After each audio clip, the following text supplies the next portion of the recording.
This title is narrated with virtual voice, computer-generated narration for audiobooks. Fading Memories of an Old Soldier, Vietnam, 1968-1970, by Elvis Bray. Arriving in Vietnam, I had only been in Fort Hood, Texas for a short time before we left and didn't really know many of the other soldiers except for Gilbert Ortiz. I met Gilbert in the draft line in Phoenix when we were getting our draft physicals.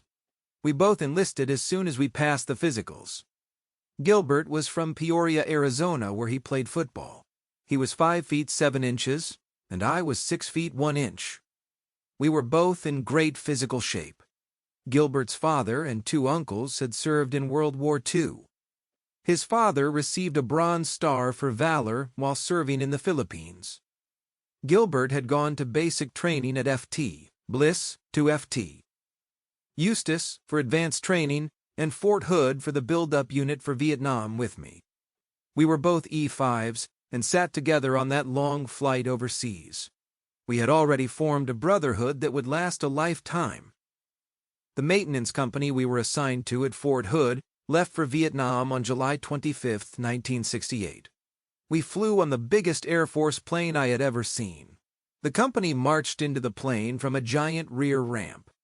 To get to our seats, we walked past thousands of pounds of mechanic tools, spare parts, and equipment strapped to the floor.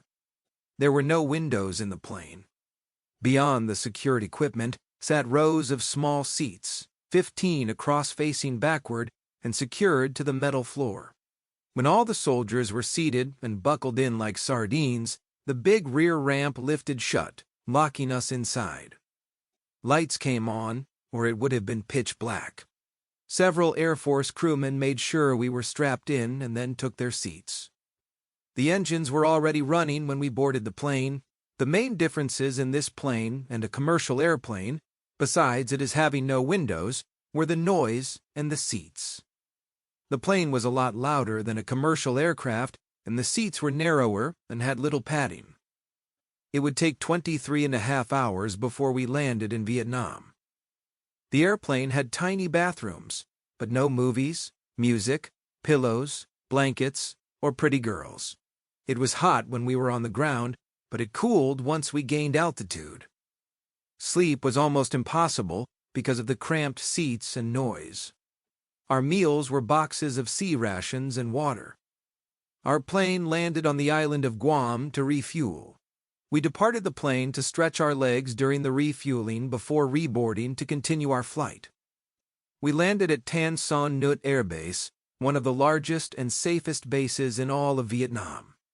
But we didn't know this at the time.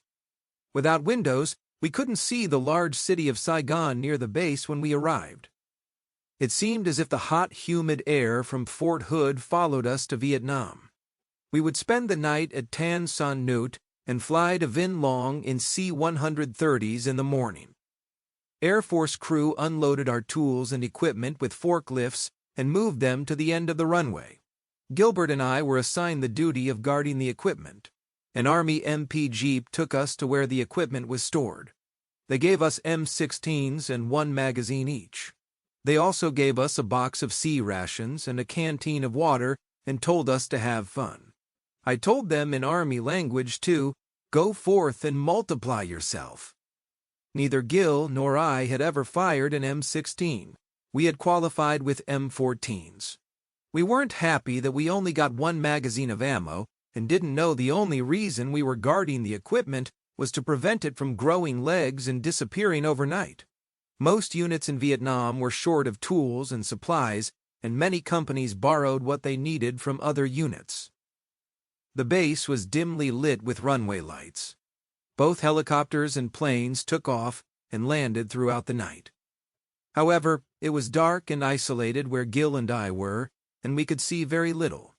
We had seen reports on TV about bases being overrun during the Tet Offensive.